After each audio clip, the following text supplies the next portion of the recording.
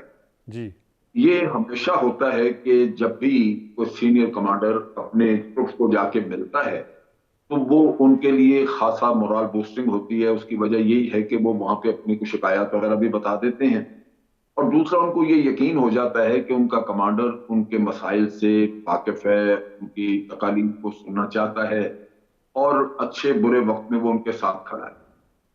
یہ بہت بڑی بات ہوتی ہے. سو جنرل باجوہ کو بھی اگر آپ دیکھیں تو بڑا ایکسٹینسولی وزٹ کرتے تھے. کوئی شہید ہو گیا تو اس کے گھر جایا کرتے تھے. یہ چیزیں جو ہیں یہ آپ کی کمانڈ کا بڑا اہم حصہ ہیں. اگر آپ نہ کریں تو پھر یہ یوں لگتا ہے کہ آپ نے اپنے لوگوں کو بالکل دنیا کے رحم و کرم پہ چھوڑ دیا ہے اور آپ کوئی قطعاً ان کے معاملات میں دلچسپی نہیں لے رہی ہے. میرا خیال ہے بڑی غلط روش ہوگی اگر کوئی کرے. تو جنرل عاصم میرا خیال ہے درست لائن پہ ہیں. اگر وہ اسی طرح اپنا رابطہ رکھیں گے, کیونکہ ہم سب جب کمانڈ میں ہوتے ہیں تو ہم رکھتے ہیں, اسی طرح ہمیں کرنا پڑتا ہے اور کرنا چاہیے, یہ ذمہ داری ہے. تو میں سمجھتا ہوں کہ اس سے اچھا ایفیکٹ آتا ہے. ٹروپس کے اندر ایک کانفیڈنس بلڈ ہوتا ہے, ان کو اعتماد ہوتا ہے کہ ان کا کمانڈر ان کے مسائل سے بھی واقف ہے اور ان کے ساتھ اپنی یکجہتی بھی رکھتا ہے. یہ نہیں ہے کہ ان کو اکیلے چھوڑ دیا ہوا. اچھا جن صاحب, آپ نے ایک بات کی کہ جو دہشت گردی ہو رہی ہے یہ یقیناً باہر سے ہو رہی ہے اور اس میں کوئی شک نہیں ہے. اسپانسرڈ کنٹریز ہیں جو چاہ رہے ہیں کہ ٹارگٹ کیا جائے پاکستان کو اور پاکستان کے مخصوص علاقوں کو.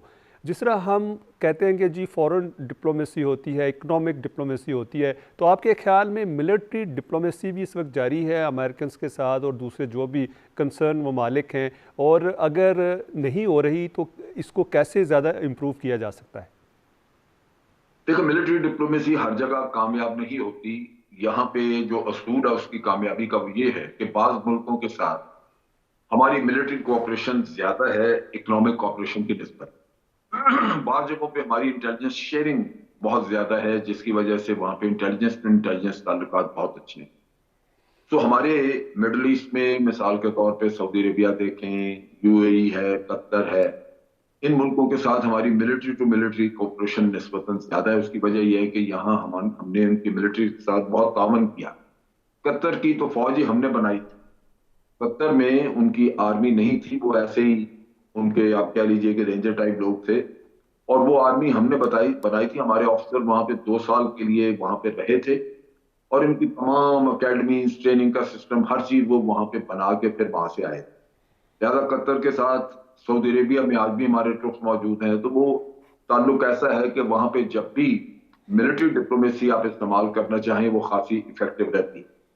اسی طرح امریکہ کے ساتھ ہمارے تعلقات ہر دور میں ایک جیسے نہیں رہے. کبھی سول گورنمنٹس کے بہت اچھے رہے, کبھی سول گورنمنٹس کے اتنے اچھے نہیں رہے, لیکن ملٹری ٹو ملٹری کوآپریشن ہماری ہوتی رہی.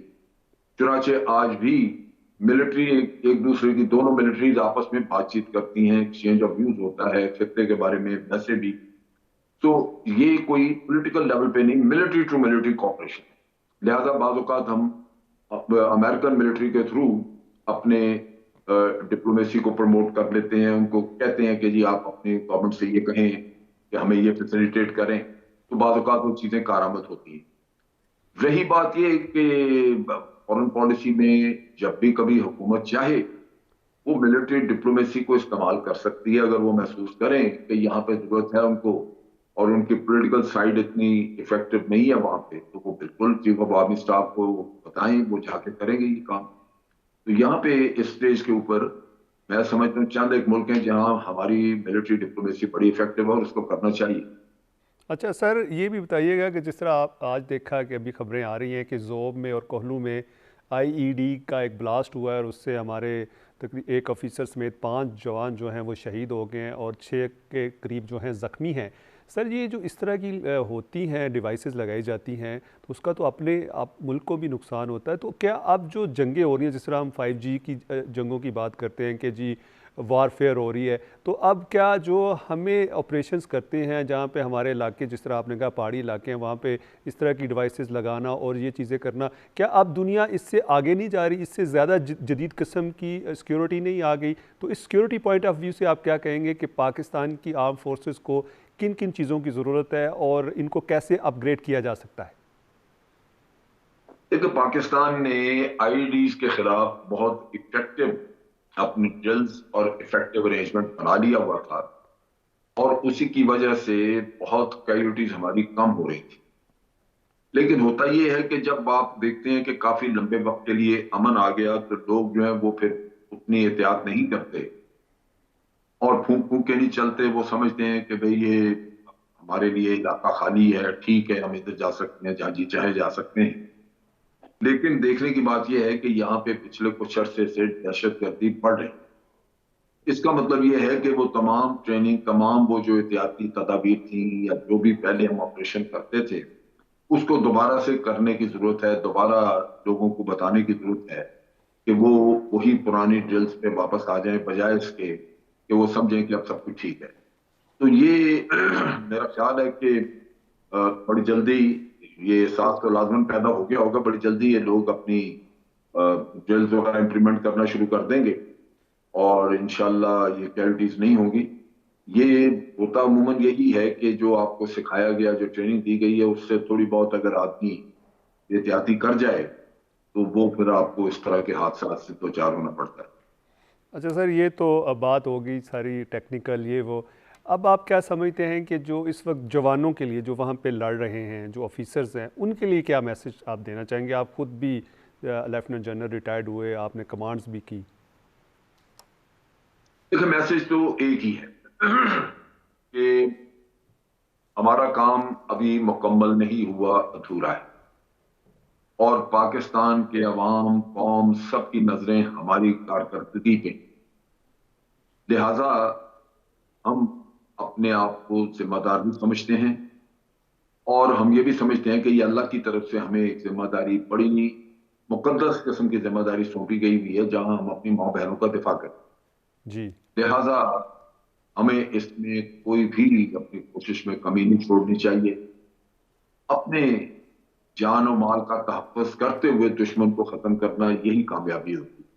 جی اچھا سر، میرا خیال بالکل ہے جی یہی کامیابی ہوگی. آج قائد اعظم محمد علی جناح کا بھی سر اینیورسری ہے، برتھ ڈیٹ آف برتھ ہے ان کی، آج ان کی سالگرہ ہے. تو قائد اعظم محمد علی جناح کے حوالے سے کچھ، اور اس کا جو تعلق آرم فورسز سے ہے، اس کے حوالے سے کیا کہنا چاہیں گے؟ دیکھیں بابر، بات یہ ہے کہ بہت ہی دکھ اور افسوس کی بات ہے. قائد اعظم نے 11 اگست 1947 کو ایک تقریر کی تھی، اور اس سے پہلے بھی وقتاً فوقتاً وہ کہتے رہے، ہم نے صرف دیواروں پہ لکھا ہوا ہے یونٹی، فیتھ اینڈ ڈسپلن. جی. ہمارے اندر پہلی بات تو یہ کہ نہ یونٹی ہے، نہ فیتھ، اور نہ ہی ڈسپلن رہا. ڈسپلن انتہائی خراب ہو چکا ہے. اور جو قائد اعظم نے 11 اگست کی تقریر میں جو خامیاں بتائی تھیں، جن کا کہا تھا کہ ان سے بچیں، یہ ہمارے معاشرے میں آ چکی ہیں، وہ ہم نے اس کے بارے میں کچھ نہیں کیا، بلکہ پہلے سے زیادہ. مثال کے طور پہ اس میں ایک انہوں نے یہ کہا تھا کہ ہر شخص کو میرٹ کے اوپر جاب ملنا چاہیے، میرٹ وائلیٹ نہیں ہونا چاہیے، اقربا پروری، خاندان، یہ چیزیں نہیں ہونی چاہیے. تو یہاں تو سب اللہ تللے پورے پورے خاندان کے ساتھ قابض ہیں، اقتدار پہ بھی اور دوسری چیزوں پہ. تو اس وجہ سے میرٹ اگر نہ ہوگا سوسائٹی میں تو پھر معاشرہ بھی خراب ہوگا اور ملک کا بھی نقصان ہوگا، کیونکہ ملک کو تو بہترین لوگ چاہیے چلانے کے لیے، منی لانڈررز تو نہیں چاہیے. جی تو بالکل. یہ کہ ہمیں قائد اعظم کے جو فرمودات ہیں، جو انہوں نے فرمایا، جو ہدایت کی، نصیحتیں کی، ان پہ عمل کرنا چاہیے. اگر وہ آپ نہیں کرتے تو پھر کیا فائدہ؟ پھر وہ ملک بنانے والا بیچارہ ہمیں تو دے گیا. جی ناظرین، آپ کو پروگرام میں دوبارہ خوش آمدید کہتے ہیں. ہمارے ساتھ بریگیڈیئر ریٹائرڈ سعید منہاج صاحب موجود ہیں، دفاعی تجزیہ کار ہیں. بریگیڈیئر صاحب، آپ کا بہت شکریہ، آپ نے ہمیں ٹائم دیا. پاکستان کی جو مسلح افواج ہے اس کو بہت سے چیلنجز کا سامنا ہے، اور اب نئی قیادت بھی آ چکی ہے، اور نئی قیادت کے آتے ہی آپ نے دیکھا ہے کہ بہت سی، آپ نے دیکھا ہے کہ بنوں میں بھی ایک آپریشن ہوا، اسی طرح آپ نے دیکھا ہے کہ مختلف علاقوں میں جو ہے، جو غیر ملکی آپ کہہ سکتے ہیں ایجنٹس ہیں یا غیر ملکی جو بھی سازشیں کر رہے ہیں پاکستان میں، ان کو کمزور کرنے کے لیے، پاکستان کے دفاع کو کمزور کرنے کے لیے. ایک تو ہم یہ آپ سے جاننا چاہیں گے کہ جو نئے آرمی چیف ہیں وہ اس کو کیسے ٹیکل کر رہے ہیں. آپ سمجھتے ہیں کہ ان کی اسٹریٹجی بہت اچھی ہے؟ آپ نے دیکھا ہے کہ انہوں نے تربیلا، بنو اور اس کے ساتھ ساتھ میران شاہ کا دورہ کیا، اور جوانوں کو اور آفیسرز جو بھی تھے ان کی حوصلہ افزائی کی. اس کے حوالے سے کیا کہیں گے؟ جی بسم اللہ الرحمن الرحیم. بابر گورسی صاحب کا بہت بہت شکریہ، آپ نے مجھے شو پہ لیا. اس میں کوئی دو رائے نہیں ہے کہ اس وقت جو ایک تازہ لہر ٹیررزم کی پاکستان میں دوبارہ سے آئی ہے، یہ کافی تشویشناک ہے، اور اس کو فوراً اس کا سدباب کرنا، اس کا سر کو چلنا سختی کے ساتھ جو ہے وہ انتہائی ضروری ہے. جہاں تک کہ آپ کا سوال ہے کہ نئے چیف جو جنرل عاصم آئے ہیں وہ اس کے متعلق کیا کر رہے ہیں، تو وہ ظاہر ہے کہ ہمارے انسٹیٹیوشن کی جو پالیسیز ہیں، جو ایک اسٹریٹجیز ہیں، وہ تو وہی ہیں. یہ صرف کنڈیشنز چینج ہوتی ہیں جس میں ٹیررسٹ کو موقع ملتا ہے کہ وہ دوبارہ سے اپنے پیر جمانے کی کوشش کریں. تو اس میں آرمی کے لحاظ سے یا آرم فورسز کی جو کاوشیں ہیں وہ تو آپ پورے پاکستان میں دیکھ رہے ہیں کہ زوب، بلوچستان، اوپر south Waziristan, north Waziristan, settled area, بنو، لکی مروت، ان سب میں ایک تازہ لہر آئی ہے ٹیررزم کی. اور اب تو یہ بھی ہوا کہ پرسوں جو ہے وہ اسلام آباد I-10-4 کے اندر ایک اسلحے سے، بارود سے بھری ہوئی جو ٹیکسی تھی وہ بھی ایکسپلوڈ ہوئی ہے. تو ایک نئی ٹیررزم کی ویو ہے جو اس وقت پاکستان کو اس کا سامنا کرنا پڑ رہا ہے. تو اس کی وجوہات کی طرف اگر آپ جائیں تو جہاں تک فوج کے رسپانس کا تعلق ہے تو وہ اپنی جگہ انٹیکٹ ہے. اب وہ کیا کنڈیشنز ہیں کہ جن کے اندر ٹیررسٹ جو ہیں وہ اپرچونٹیز تلاش کرتے ہیں تاکہ وہ اپنے آپ کو دوبارہ منوا سکیں یا اپنے آپ کو دوبارہ سے اسٹرانگ کر سکیں. میں اس کا انالیسس اگر کروں گا تو میں اس کو اسٹریٹجک لیول پہ، ریجنل لیول پہ اور ڈومیسٹک لیول کے اوپر کرنا چاہوں گا. سب سے پہلے اگر ڈومیسٹک لیول کے اوپر اگر آپ دیکھیں تو اس وقت آپ کی جو پولیٹیکل انسٹیبلٹی ہے اس کی وجہ سے آپ کے جو سویلین ادارے ہیں بشمول آپ کی پارلیمنٹ جو صوبائی لیول کے اوپر ہے، وہ سارے اپنی سیٹیں بچانے کے یا اپنے اقتدار بچانے کے چکروں میں لگے ہوئے ہیں، جس میں سے میرے خیال میں اس کے تو کچھ کوتاہی سول آرگنائزیشنز کی طرف سے یا تھوڑا سا وہ لوور گارڈ کرنے کی جو بات ہے اس کی طرف جا رہی ہے. جو دوسرا یہ کہ جو ہمارا جو پولیٹیکل اسٹیبلٹی کے اندر آپ جب بھی اس طرح کی چیزیں کرتے ہیں تو اس ٹیررسٹ کو جو ہے اسے موقع مل جاتا ہے. اگر آپ ریجنل لیول کے اوپر دیکھیں تو ریجنل لیول کے اوپر ابھی جو افغانستان اور پاکستان کے جو بائیلیٹرل ریلیشنز ہیں وہ اتنے اسٹرانگ نہیں ہو سکے، کیونکہ پاکستان نے بھی تو ان کو ریکگنائز نہیں کیا ہے، کیونکہ دنیا کا ایک ان کا پریشر بھی ہے. تو اس صورت میں طالبان جو ہے اپنے آپ کو منوانے کے لیے، پاکستان کو تھوڑا سا پریشرائز کرنے کے لیے انہوں نے اینٹی پاکستان ایلیمنٹس کو جو ہے وہ کھلی چھوٹ دی ہے وہاں پہ. بدقسمتی سے جو ٹی ٹی پی کے ایلیمنٹس تھے، جب انہوں نے تحریک طالبان افغانستان نے ٹیک اوور کیا تو تحریک طالبان پاکستان جو ہے ان کے ایلیمنٹس کو چھوڑا جو کہ ان کے جیلوں میں بند تھے. اور بلکہ اب یہاں تک ہوا کہ 2-1 ہفتہ پہلے جو سراج حقانی صاحب ان کے انٹیریئر منسٹر ہیں، انہوں نے بھی ٹی وی کے اوپر آ کر تحریک طالبان پاکستان کو اپریشیٹ کیا، اور انہوں نے کہا کہ جب پرانی گورنمنٹ تھی یہاں پر طالبان کے ٹیک اوور کرنے سے پہلے تو اس کے دوران انہوں نے پچھلی گورنمنٹ کو بہت ٹف ٹائم دیا تھا، جس کی وجہ سے ہم ان کو ایکنالج کرتے ہیں. اس کے علاوہ جو ہے وہ جو ہم نے فینس لگائی تھی وہاں پر کے ویسٹرن بارڈر کے اوپر، تو وہ اس پہ طالبان جو ہیں اس کے اوپر کافی پریشر دے رہے ہیں کہ ہمارے جو ہے وہ نئی فینس نہیں ہونی چاہیے تھی.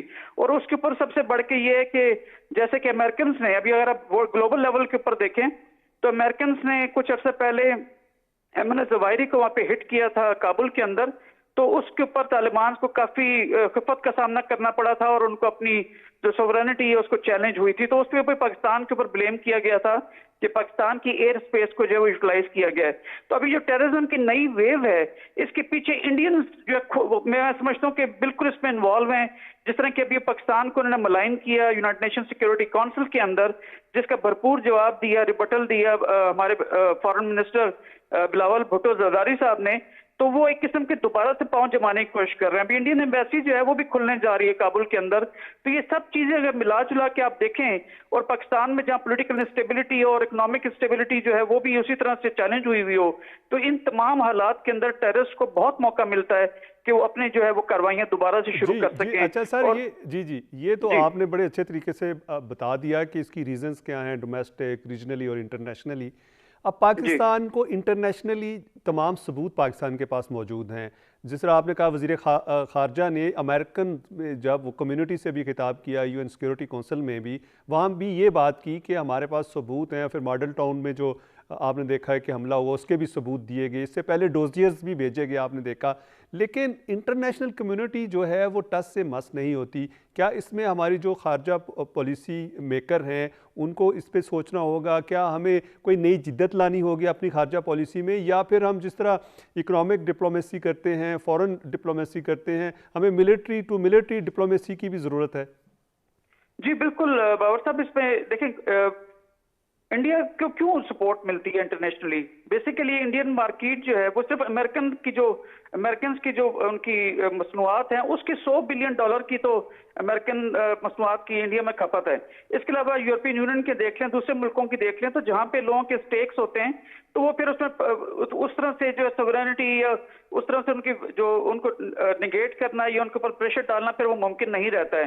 پاکستان کی جو آپ کی انٹرنل پولیٹیکل انسٹیبلٹی ہے, اس کی وجہ سے نہ صرف ڈومیسٹک لیول پہ عام لوگوں کے اندر بلکہ انٹرنیشنلی بھی آپ کو خاطر خواہ جو ہے اس میں ہزیمت کا جو ہے وہ سامنا کرنا پڑ رہا ہے. جب آپ کے گھر ہی جو ان سائڈ آپ کا ہاؤس ٹھیک نہیں ہے, جس میں پولیٹیکل لیڈرز آپس میں بات کرنا نہیں چاہتے ہیں اور چیزوں کو سیٹل نہیں کرنا چاہتے ہیں, تو انٹرنیشنل آپ کا جو عزت ہے, جو آپ کا وقار ہے, اس کے اوپر جو ہے ضرب پڑتی ہی پڑتی ہے. تو اب انڈیا کو اگر آپ دیکھیں تو اس کو سیکولر کے طور پہ ڈسپائٹ آف دا فیکٹ کہ وہ جو مودی ہے وہ آر ایس ایس کا جو ہے وہ ایک قسم کا فارن منسٹر جیسے کہ بلاول بھٹو زرداری صاحب نے کہا, لیکن اس کے اوپر چشم پوشی کی جاتی ہے اور پاکستان کے اندر ہونے والے جتنے ٹیررسٹ ایکٹیویٹیز ہیں اس کو ہائی لائٹ کر کے کیا جاتا ہے. تو میرے خیال کے اندر کوئی بھی گورنمنٹ آئے گی تو ہماری فارن پالیسی بالکل وہ تگڑی ہے, اس میں مجھے کوئی شک نہیں ہے, لیکن ہمیں اپنا ہاؤس ان آرڈر کرنا پڑے گا, تب دنیا ہمیں دیکھے گی. ہمیں اکنامکلی اسٹرانگ ہونا پڑے گا, تب دنیا ہماری طرف دیکھے گا. اور اسی طرح سے ہم انٹرنلی ویک رہے تو انٹرنیشنلی بھی آپ کو کوئی جو ہے وہ رسپانس پازیٹیو نہیں ملنے جا رہا. جی اچھا سر, یہ بتائیے گا کہ جس طرح کہتے ہیں کہ جی رسپانس جو ہے پازیٹیو نہیں ملنے جا رہا, ابھی آپ نے دیکھا ہے کہ پاکستان میں جو دہشت گردی ہوتی ہے اس میں جو فیسیلیٹیٹر ہیں ان کا بھی بڑا رول ہے. یقیناً جو فیسیلیٹیٹر ہیں وہ ہمارے جو ہمسایہ ملک ہیں ادھر سے ہی آتے ہیں. ایک تو آپ یہ بتائیے گا کہ اس جو فیسیلیٹیٹر کا نیٹ ورک ہے اس کو ہم کیسے توڑ سکتے ہیں, اور آج آپ نے دیکھا ہے کہ کوہلو میں اور زوب میں آئی ای ڈی کا جو ہے ایک دھماکہ ہوا اور اس میں آفیسرز اور مختلف جوانوں کی جان بھی ضائع ہوئی, 6 کے قریب جانیں ضائع ہوئیں, اور اس کے ساتھ ساتھ آپ نے دیکھا ہے کہ 6 کے قریب جو ہے زخمی ہو گئے ہیں. ایک تو یہ بتائیے گا کہ اب کیا نئی ٹیکنالوجی, نئی جدت آ گئی ہے, جس طرح ہم کہتے ہیں وار فیئر ہوتی ہے, 5G وار فیئر کی بات کرتے ہیں, تو اب جو آپریشنل ہتھیار ہیں یا جو اسٹریٹجی ہے وہ بھی چینج کرنے کی ضرورت ہے یا اسی پہ چلنا چاہیے؟ دیکھیں اس وقت اس میں کوئی دو رائے نہیں ہے کہ اس وقت دنیا میں اتنی جو ہے وہ ایڈوانسمنٹ ملٹری ٹیکنالوجی میں آ چکی ہے کہ جس سے کہ آپ انچ کے اوپر جو ہے حفاظت کر سکتے ہیں. لیکن بدقسمتی سے پاکستان کے پاس زر مبادلہ نہ ہونے کی وجہ سے شاید اس طرح کی ٹیکنالوجی ہمارے پاس موجود نہیں ہے جیسے کہ امریکنز کے پاس ہے یا اور دوسرے جو ہے جدید ملک ہیں.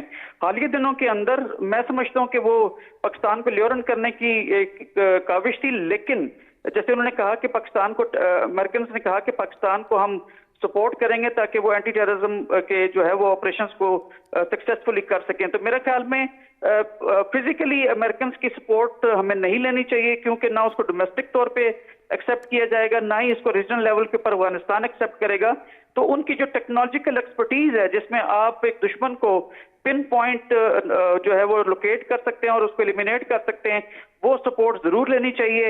اور پاکستان کے جہاں کے فوجیوں کا تعلق ہے لڑنے کا, وہ ہم وقت تیار ہیں. آپ دیکھیں جتنی پولیٹیکل اسٹیبلٹی ہے اس سے کوئی فرق فوج کے مورال کے اوپر نہیں پڑا ہے. الحمدللہ ہم اسی طرح اپنی ڈیوٹی کر رہے ہیں, اسی طرح سے اپنی جانیں نچھاور کر رہے ہیں تاکہ ہمارے ہم وطن ہیں وہ ایک چین کی نیند سو سکیں. آپ بھی جیسے ایک کپتان صاحب شہید ہوئے ہیں, کیا خوبصورت جوان ہے, اس ماں کے اوپر دیکھیں کہ کیا گزر رہی ہوگی اس وقت, لیکن اس بچے نے اپنی جان نچھاور کی ہے اور جو وہاں سے لوگ انفلٹریٹ کر کے پاکستان کی سرحدوں کی طرف آ رہے تھے ان کا کلا کما کیا. تو ہم جانے اپنی نشاور کرتے رہیں گے. قوم سے بس صرف اتنی درخواست ہے کہ ہمیں مرال کے ہمیں جو یعنی قوم آپ کے پیچھے کھڑی ہو. بالکل جی بالکل, صرف جی یہ ایک ہمیں چاہیے اور کچھ نہیں. اور کچھ نہیں. اچھا بریگیڈیئر صاحب, آخر میں آپ سے ہم یہ جاننا چاہیں گے, آج 25 دسمبر ہے, قائد اعظم محمد علی جناح کا آج یوم ولادت ہے. آج قائد اعظم نے مسلح افواج کے لیے, پاکستان کے لیے کیا بات کی تھی؟ آج اس کے حوالے سے کوئی میسج؟ مسلح افواج کے حوالے سے انہوں نے بڑا کلیئر بتایا تھا کہ یہ سبسروینٹ ہے اپنے پولیٹیکل گورنمنٹ کی, اور یہ جو ہے اپنے ملک کے دفاع کے لیے ہمیں ہر وقت تیار رہنا ہوگا, اور کسی قسم کے خطرے کو نمٹنے کے لیے ہماری افواج جو ہیں وہ اپنا بھرپور کردار ادا کریں گی, لیکن جس طرح کے پولیٹیکل گورنمنٹ ان کو ایڈوائز کرے گی. تو الحمدللہ جب سے اے پولیٹیکل ہونے کا ہم نے اس پہ انسٹیٹیوشن نے ایک وہ کیا, تو قائد کے فرمان کے مطابق الحمدللہ ہم بالکل کوئی ہمارا پہلے بھی اس طرح تعلق نہیں تھا فوج کا, میں کیا کہوں اس کو, میں ڈیبیٹ ہو جائے گی اس کے اوپر, لیکن الحمدللہ جیسے قائد کے فرمان کے مطابق ہم اپنی جانیں نچھاور کر رہے ہیں, اور اپنے ملک کی سرحدوں کی چاہے وہ نظریاتی ہوں چاہے فزیکل ہوں, وہ اس کی حفاظت انشاءاللہ تعالی ہم اپنے بھرپور طریقے سے کرتے رہیں گے. جی بریگیڈیئر سعید منہاج صاحب, آپ کا بہت شکریہ کہ آپ نے ہمیں ٹائم دیا. جی ناظرین, آپ نے بریگیڈیئر صاحب کی گفتگو سنی. ان کا یہ کہنا تھا کہ ہم اے پولیٹیکل ہو چکے ہیں, اور قائد اعظم کا جو فرمان تھا کہ جو مسلح افواج ہے, جو منتخب حکومت ہے, جو بھی ڈائریکشن دے گی اس پہ عمل کرنا چاہیے. لیکن یہاں پر بریک کا وقت ہوا ہے, لیتے ہیں بریک, ہمارے ساتھ رہیے. جی ناظرین, آپ کو پروگرام میں دوبارہ خوش آمدید کہتے ہیں. ہمارے ساتھ بریگیڈیئر حارث نواز صاحب موجود ہیں, دفاعی تجزیہ کار ہیں. سر آپ کا بہت شکریہ, آپ نے ہمیں ٹائم دیا. بریگیڈیئر صاحب, ہم آپ سے یہ جاننا چاہیں گے کہ اس وقت آپ دیکھیں کہ پاکستان کے جو نئے سپہ سالار ہیں ان کو بہت سے چیلنجز کا سامنا ہے. آپ نے دیکھا ہے کہ وہ آتے ہی ان کو بہت سی چیزیں جو ہیں فیس کرنا پڑ رہی ہے. ایک دفعہ دوبارہ جو دہشت گردی کی لہر ہے جس کو روکا گیا تھا, دوبارہ شروع ہو گئی ہے. ایک تو یہ بتائیے گا کہ اس کی کیا وجوہات ہیں, یہ اچانک کیسے شروع ہوئی, اور دوسرے جو نئے آرمی چیف ہیں, نئے سپہ سالار ہیں, ان کی جو پالیسیز ہیں اس کا کتنا امپیکٹ آئے گا کہ جو اس وقت اگر آپ دیکھیں تو پاکستان کی جو مسلح افواج ہے اور پاکستان کی جو سیکیورٹی فورسز ہیں ان کے امیج کو بلڈ کرنے کے لیے, ان کو بہتر کرنے کے لیے؟ دیکھیں, یہ تو کوئی ڈاؤٹ نہیں ہے کہ he is doing a lot of effort also اسی کانٹیکسٹ میں to retrieve ملٹری کی جو ایک ریپوٹیشن اور ملٹری کا جو ایک امیج ہے ہمارے عوام کے ساتھ, اور عوام اور فوج میں جو کانفیڈنس کو ریوائو کرنے کے لیے. اور اگر آپ نے دیکھے کہ آتے ہی پہلے وہ سب سے پہلے لائن آف کنٹرول پہ کشمیر پہ گئے ہیں, پھر وہ اس کے بعد اگر آپ دیکھیں وہ سارے پاٹک ایریے میں کر رہے ہیں, جہاں جہاں آپریشنز ہو رہے ہیں وہاں پر وہ جا رہے ہیں, کیونکہ ان کی پہلی پرائورٹی ہی یہی ہے کہ آپریشن ریڈینس اور ٹریننگ آف مسلح افواج. اور اس کے لیے ظاہر ہے کہ پوری فوج اب ان کی طرف دیکھ رہی ہے, جو ان کے احکامات ہیں ان کو پورا بڑے وہ اچھے طریقے سے حکم بھی پورے کمپلیٹ کرتے ہیں. اس کے بعد پھر یہ ابھی ایک نئی جو لہر شروع ہو گئی ہے, اس کو بھی دیکھتے ہیں کہ جس طریقے سے ایکچولی پرابلم یہ ہے کہ دیکھیں جب افغان طالبان کی حکومت آئی تھی, انہوں نے کمٹمنٹ کی تھی کہ ہماری سرزمین کسی کے خلاف دہشت گردی کے لیے استعمال نہیں ہوگی, جو ایک ایکسٹریمل ایلیمنٹ ہے وہ یہاں پر اس طرح آپریٹ نہیں کریں گے. پاکستان نے بہت محنت کی ہے, افغان طالبان کو امریکہ سے بٹھایا, معاہدہ کرایا, اس کے بعد بہت زیادہ ان کو سپورٹ کیا کہ کسی طریقے سے جو امریکہ نیٹو نے ملک کو تباہ کیا اس کو دوبارہ ری بلڈ کریں, اس کے لیے فنڈ ریزنگ کریں, اور پھر اس کا جو پیسہ فریز کر لیا, یہ بھی کہا کہ ان کو دیں کہ جب تک وہ فائنینشلی وائب نہیں ہوگی تو ان کی پورے افغانستان میں ریٹ قائم نہیں ہوگی. اور اگر ریٹ قائم نہیں ہوگی تو القاعدہ ہے, ISS خراسان ہے, پھر ہے, پھر اسلامک پاکستان موومنٹس ہیں, وہ ان کو کنٹرول نہیں کر سکتے. اور ایگزیکٹلی یہی بات ہو رہی ہے. اب آپ دیکھیں گے جس طریقے سے TTP وہاں سے آپ کے آپریشن کر رہی ہیں, پھر اس کے بعد بارڈر کا اوپر جو وہ فائرنگ کرتے ہیں, کبھی چمن بارڈر پہ, کبھی فینسنگ کو توڑ دیتے ہیں, ہمارے فوجی شہید ہو رہے ہیں. تو اس لیے آئی ایم شیور کہ حکومت پاکستان اور فوج ان سے مذاکرات کر رہی ہوگی, لیکن ساتھ ہی ساتھ آپریشن کو ہمیں اب ظاہر فوج نے فیصلہ کر لیا ہے کہ وہ انشاءاللہ بڑے سخت آپریشن کریں گے, اور ان کو بالکل نہ بیٹھنے دیں گے نہ آرگنائز ہونے دیں گے. اگر آپ کو یاد ہو جھارکھنڈ جاتے ہوئے اتنی تعداد میں لیٹسٹ ویپن ہے کھلا چھوڑ کے چلے گئے کہ وہ ان تنظیموں کے ہاتھ لگ گیا, پھر وہ افغانستان سے بل گئے, اور اس کا اوور آل بیک لیش سے وہ پاکستان کے اوپر آئے گئے. پاکستان میں بھی دہشت گردی ہوگی اور ہمارا سیدھا منصوبہ کر سکے گا. تو اس کے ساتھ آپ یہ دیکھنا یہ ہے کہ آپ 2-3 پرانگ اسٹریٹجی چاہیے. افغان طالبان سے بات کی جائے کہ آپ نے یہ کمٹمنٹ کی تھی آپ پوری کریں, کیونکہ ہم آپ سے ایکسپیکٹ کرتے ہیں اور ہم صرف ایکسپیکٹ یہ کرتے ہیں آپ کی سرزمین کے خلاف استعمال نہ ہو. لیکن ہمیں امریکن سے بات کرنی چاہیے کہ آپ نے جو پیسے فریز کیے ہیں ان کو دیں, ان کی پولیٹیکل انکلوسیو گورنمنٹ بنائے, ایتھنک بیلنس ریپرزنٹیشن ہو, تاکہ وہ بھی لوگ ان کو ایکسیپٹ کریں, ان کی وائبل حکومت ہو اور پھر اس کے بعد امیڈیٹ قائم ہو. ساتھ ہی ساتھ افغان TTP کے خلاف بڑے سخت آپریشن کرنے چاہیے. اس میں کوئی نرمی, یہی فوج کا تہیا بھی ہے. ہماری فوج بہت بیٹل ہارڈنڈ ہے, فلی ٹرینڈ ہے. ابھی انہوں نے ختم بھی کر دی تھی. اس لیے یہ تو آپریشن اب چلیں گے, لیکن ساتھ افغان طالبان کو یہ بھی کہنا چاہیے کہ پھر اگر ایسی بات ہے پھر ہم آپ کو 3 ملین افغان ریفیوجیز جہاں بڑے آپ ان کو ہم بڑے سے مہمانداری کریں, اب آپ ان کو اپنے پاس دیں تاکہ آپ کو پتہ چلے کہ ہم نے کتنا اس پہ اکنامک لاس کیا ہے. انہی میں سے بریڈنگ پلیس ہے جہاں یہ چھپ جاتے ہیں, سہولت کاری ہوتی ہے, کرتے ہیں. تو آئی تھنک یہ چیف آرمی اسٹاف کے لیے بہت بڑا چیلنج ہے. I'm sure کہ جتنے وہ کانفیڈنٹ ہیں اور ہماری مسلح افواج کے سپاہ سالار I'm sure he is doing it, اور بڑی ان قریب آپ دیکھیں گے اس میں بہت بڑی کامیابی ہو. اچھا سر, یہ تو آپ نے بتا دی چیزیں. اب یہ فرمائیے گا کہ اس وقت جو ایک تو جو فینس لگائی تھی ہم نے افغان بارڈر کے اوپر, کیا اس کا کوئی فائدہ ہوا؟ اور جس طرح آپ نے کہہ دیا کہ اب افغان جو وہاں کی حکومت ہے اس سے بھی اور ملٹری جو قیادت ہے اس سے بھی بات کرنی چاہیے. اور ساتھ ساتھ یہ بھی بتائیے گا کہ جس طرح ہمیشہ ڈپلومیسیز کی جاتی ہیں, مختلف طریقوں کے ساتھ کی جاتی ہے, پیپل ٹو پیپل کانٹیکٹ ہوتا ہے بزنس کمیونٹی کے, تو کیا اس وقت ملٹری ڈیموکریسی کی بھی ضرورت ہے تاکہ ہم افغانستان کے ساتھ اور دوسرے ہمسایہ ممالک کے ساتھ بہتر تعلقات قائم کر سکیں, اور اسی طرح ہم امریکنز کے ساتھ اور اسی طرح یورپین اور سعودی عربیہ اور UAE کے ساتھ؟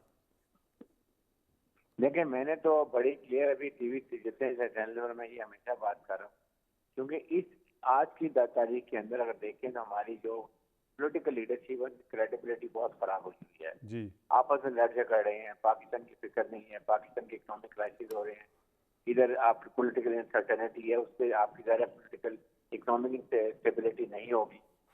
ان have to take this responsibility, کیونکہ ابھی یہ دیکھیں یہ ایک تو چیف آف اسٹاف بنے چل رہیں گے, اور یہ نیو کو پتہ ہے, ہمارے دوستوں کو پتہ ہے کہ اب 3 سال تک انہوں نے رہنا ہے, اس لیے ان کی کریڈیبلٹی سب سے زیادہ ہے. جب جن باجوہ انہوں نے بھی چائنا کے, پھر سعودی عرب کے, قطر کے, UAE کے بڑے وزٹ کے بہت فنڈ لے کر آئے تھے تاکہ ایک اس وقت ملک کو جو کرائسس ہے اسے نکالنے کی ضرورت ہے. اس لیے میں آئی اسٹرانگلی فیل کہ جنرل عاصم منیر میرے خیال میں پلان بھی کر رہے ہیں کہ یہ ممالک میں جائیں, وہاں جاؤ کر ان سے بات کریں, ان کو پاکستان کی اکنامک سچویشن بتائیں, اور 7-8 بلین ڈالر جو ہیں وہ ضرور لیں, تاکہ ہم یہ جو اس وقت ہمیں اکنامک کرنچ ہوا ہے یہ ملک کے لیے بڑا خطرناک ہے. آپ کے پاس امپورٹ کا بل نہیں ہے, ایکسپورٹ کرنے کے لیے آپ کو جانے کے پیسے نہیں, LC نہیں کھل رہی ہیں, بینک سے ڈالر اویلیبل نہیں ہے, ڈالر کا آفیشیل ریٹ اور پرائیویٹ ریٹ جو وہ بڑا فرق ہے. آئی تھنک اس لحاظ سے ان کی بڑی رسپانسبلٹی, آئی ایم شیور کہ ہی مسٹ بی اینالائزنگ, اور بہت جلدی یہ دورے کریں گے اور ملک کے لیے کوئی نہ کوئی اچھی خبر لے کر آئیں. اچھا سر, یہ تو آپ نے صحیح کہا کہ کریڈیبلٹی کی بات ہے, اور یقیناً عاصم منیر صاحب کی کریڈیبلٹی کی آپ نے بالکل کہا کہ ان کی ہے, ان کے اوپر لوگ اعتماد بھی کریں گے.